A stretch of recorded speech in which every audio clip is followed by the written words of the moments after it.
Welcome to Hats Off to Aging. I'm your host, Ian Parkinson, and I'm pleased to have with me again the Chief Executive Officer of Unison at Finance Center, Larry Matheson. Well, thanks for having me again.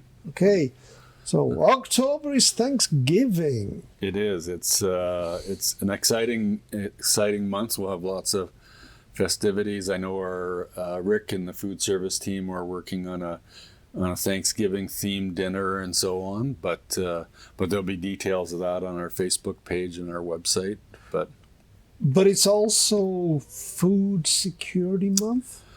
Yeah, we do a campaign, an appeal during Thanksgiving month because it is the time where you think of community and giving. But in October, we're excited to kind of launch a new partnership between our Meals on Wheels program and the Root Cellar. And so we're starting a community kitchen program. And so, if you want to get signed up for this program, we're running it actually at the Root Cellar. And so it'll be focused on helping seniors cook meals that are nutritious and healthy, but cost effective. And again, we're all concerned about that at this point. But there'll be small groups. And so there'll be kind of a new program starting almost every month through the rest of the year. And so there's small groups that will sign up and we'll teach people how to make stuff in a crock pot and stuff like that, where it's high nutritional density but low cost. And I would imagine there's a safety factor here too, right? There's a lot of these newer kitchen equipment, for a better word.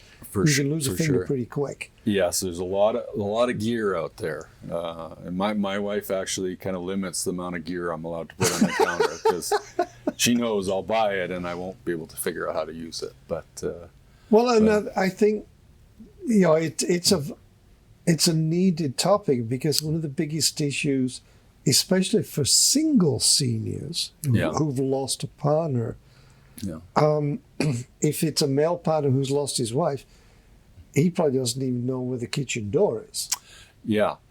Like I remember my father-in-law had, paper messages, how to fry a pork chop and so on. And he was a fantastic cook and barbecue and through his whole life. But at some point you just stop doing that. And seniors nutrition is very important. We don't necessarily think about it, but really there's a lot of recent research that suggests you need more protein as a senior than you do as a 20-year-old or a 30-year-old. Oh. And we get to a point where, as you're talking about earlier, it's like, well, let's make toast for dinner or something. But yeah, nutrition for seniors is more and more important for sure. Yeah, and especially single seniors, because by the time they cook themselves a meal, they don't feel like eating it. Yeah. You don't want to put a ton of effort in, and that is part of this. This program is essentially helping people figure out easy ways to make nutritious meals, and again they're low cost. We're working with small groups. We have a special grant for this program, and so actually everybody in the program gets a slow cooker if they don't have one themselves. So we're going to provide that because that is actually another way that seniors can cook a lot of food easy that is nutritious, but it doesn't cost a lot of money for sure. Yeah, well then they can divide it up and freeze it, and then they're not eating beans and wieners for a week. Right, exactly. Yeah. So you're doing it at the Root Cellar, but it's a Unison at Finance Center program. Yeah, we've created it in partnership, and if you want to get into the program, you can just call Hope at Viner Center. She'll get you on the list, and we will have several series of them. They're smaller groups, but both in Medicine Hat and Calgary, we find ourselves doing a lot more in the food security area, and so maybe what people might not know is a lot of the people that we see have spent all their life, and they don't see the food bank as someplace that they would go. Yes. That's for other people. But given a combination, maybe their investments or their retirement has not performed as well. but the cost of groceries to all of us, we Yes. all see that. And so it's created pressure points where at a national level, food security for seniors is a growing problem. And so we partner with the Root Cellar every day. They provide us food every morning so that we can have it in our community pantry, and seniors can pick it up at our location as opposed to the Root Cellar. Okay. But yeah, Stats Canada, I think it was 2019, they reported that 10% of seniors had some type of food security issue in Canada. Wow. And by 2022, that was up over 13%. And the following year, 2023, it was up over 14%, closer to 15%. So this is a growing issue. It's a growing issue. And not only percentage-wise, there's more 60-year-olds every year. Yeah. And so it's actually a growing number as well as percentage.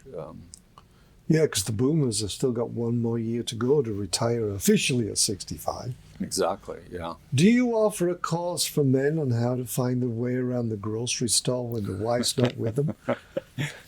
We should. You're talking about innovation. That's one to put on the list. Yeah, I've been there. It's like I've kind of figured my way around now, but I can tell the guy whose wife is not feeling well because he's got this deer in the headlights look in the popcorn aisle. Yeah, no, I know that feeling. So you're doing a Thanksgiving dinner theme? Yes, we'll do It's it. food security. Yeah. It's October. It's municipal election time. Yeah, beginning of this month we have our mayor's forum, so that's exciting. We kind of feel that, and I guess our members or our users would also tell us that seniors, issues for seniors in Medicine Hat or in Alberta or Canada should be a priority for politicians. So Yes. if you're running for office, we feel like you should come and tell the seniors what your envisionment for seniors programming, for seniors issues are in the election. Well, and yeah, because the seniors are a significant voting base. Yeah. Besides their own particular age-related needs, Yeah. but they're also the ones that have the time to listen and ask questions. Yeah, for sure. And seniors are very engaged in the political process in general. So we know seniors vote. So, and we know it's an informed vote. Yeah. Based on life experience, but also experience with the political system. Now you also mentioned before we studied you're having an expo in October. What's that? Yeah, this is quite exciting for us. So the end of October, we're having kind of our first expo in this format. And so in Calgary, for decades, we've been doing a seniors expo. And we know there's a number of companies and organizations that they want to be visible to seniors. And seniors want to know about their product. I mean, we were talking about kind of the motorized scooters, and they're not all the same. Yes. But if you need to buy a scooter, you don't really know, is the first place I walk into, is that the right scooter for me? And so there's a lot of products that seniors want to know how to differentiate. And so in Calgary this year, we ran it in April, and we had 63 vendors put up tables and displays. Wow. And we had about 3,000 people kind of walk through the building on a Saturday. And so it's everything from financial products to, hearing aids to, relocation services, residential, you name it. And it's kind of an exciting thing for us. This, like our vendors, it's an opportunity for them to be visible to seniors, but they pay us to be a sponsor, to have a table. And so in Calgary, this event it raises as much as our golf tournament does. And so not only is it a value to our members and to our sponsors and advertisers, but it actually raises a good deal of money that we actually can push into charitable programming. And so this year, interesting thing was a number of our vendors had said, well, like we do business in Medicine Hat. Why don't you do this in Medicine Hat? And it's like, why don't we do it in Medicine Hat? And so Corey and the team have kind of geared up, and a lot of the kind of vendors who are operating in both cities, Right. they're already kind of signed on. And so it should be a good, activity. There'll be snacks, and I'm sure we'll have the bistro open and so on, but it is a good opportunity for kind of seniors to come and see products and services that are geared specifically towards Well, and them. it's a very low pressure Yeah. scenario too. Just come and see what's available. We're not trying to Yeah. sell you a $12,000 scooter that you don't need. Yeah. Like the scooters, we'll have them set up in the tents Yeah. in the parking lot. It's a much more casual, because there's a lot of people in the building. We had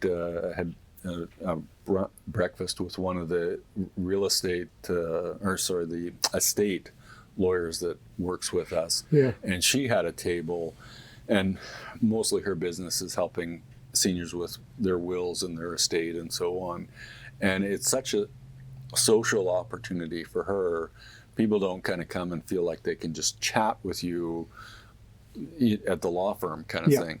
But this is an environment where there's lots of people hanging around. Everybody's got swag and candies and snacks and so on. So it's like a social kind of thing. Well, and it makes sense because, lawyers are expensive, rightly so. So, to have the opportunity to say, well, what do I need? What should I bring? Yeah. Who are you? Do we click? Yeah. Right? Yeah. Not just lawyers. It's everything from the guys that wash your windows, Yeah. cut your grass, shovel the sidewalk. Yeah. Does your vehicle need modified because you have a disability?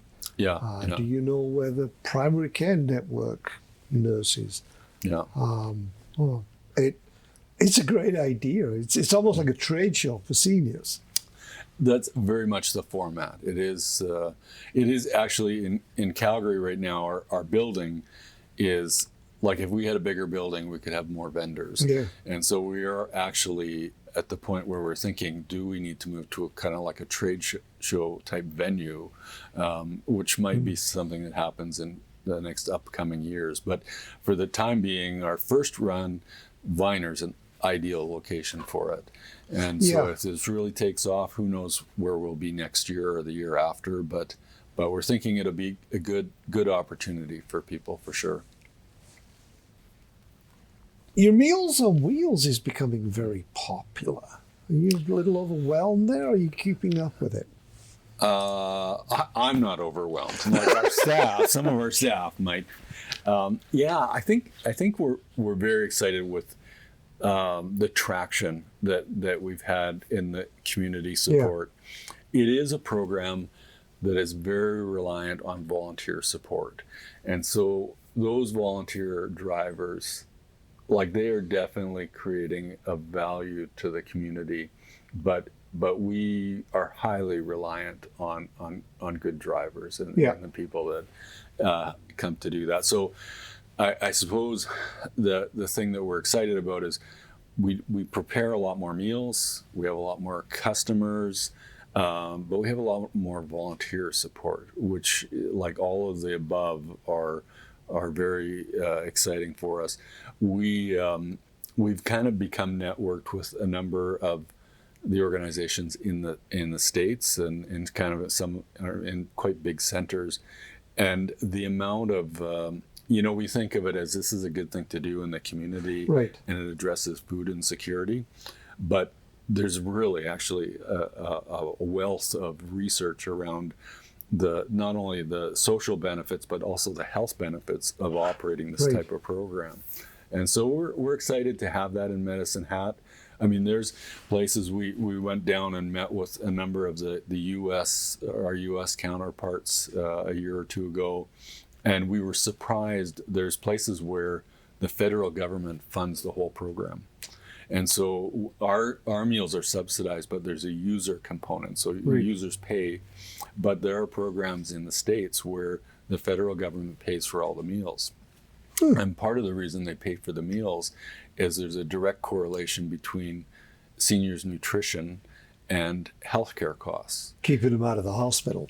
Exactly. And so you pay a little money on the Meals on Wheels side to reduce Medicare costs. Yeah. And so I think there's probably things that our governments could learn from that, but just being able to connect with more seniors and provide that service, it's a great value to us for sure.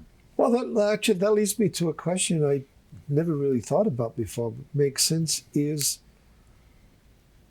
well, forgive me for using the term, but does Unison at the Kirby and the Vinison, do you lobby the government?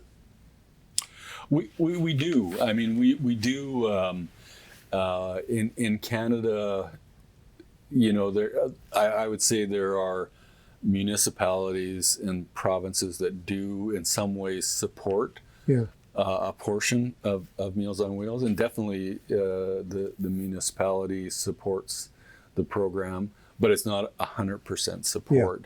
And so there's, I think with growing healthcare costs and a growing age population, it is, I think, a program that's definitely on the province's radar as a way to provide better service but less costly service on the health side. Yeah, because a lot of times prevention is cheaper than action. Yeah. But the drawback is you can't really prove that the prevention's working because you don't need to act. Yeah. I think, just looking at some of the research, and again, depending on the type of program, $1 today saves you $7 later, or $1 today saves $15, and depending on the type of service. But I think one of the things is often to create that savings, you go beyond a typical political term, right? And so that it does make it challenging. My colleagues in the government will also say, well, if there's something that the seniors ministry funds and it saves the health ministry $1 million, well, seniors can't go to health and say, we just saved you $1 million. Can you give that to us? And so that's not the way our provincial government works. But it is, there is some logic to it. We also, again, we have a lot of community support for volunteers for sure. But in Medicine Hat, we also have kind of a growing number of supporters financially. Yeah. And we do our Thanksgiving appeal is really directed at programs that support seniors' food insecurity. So programs like the partnership with the Root Cellar, but also Meals on Wheels. Yeah. And so people, if you're fortunate enough to be able to afford groceries these days, which is a stress to us all, and you can support somebody else during Thanksgiving, that's definitely a good program to donate to for sure. And if you want to be in the wife's good books, take her for Thanksgiving dinner at the Viner Center. At the Viner Center, for sure. Yeah. Awesome. Anything else, Larry? Well, it is Active Aging Week, October 6th. And again, we'll have some special activities, but we are definitely going to be promoting kind of our typical programs that we run at the Strathcona Center and at Viner Center. So we encourage people to kind of watch our Facebook page, but also watch our website. And kind of there will be some kind of special things for that week, but also kind of the things we do year round are pretty important as well. Yeah, come on down and work off the extra slice of turkey. That's right. After dinner, kind of stay for, some cardio or something. Yeah. But Excellent. All right. Thanks for coming in, Larry. Well, it's my pleasure. Thanks for having me again. Take care. Thank you. Thank you for watching.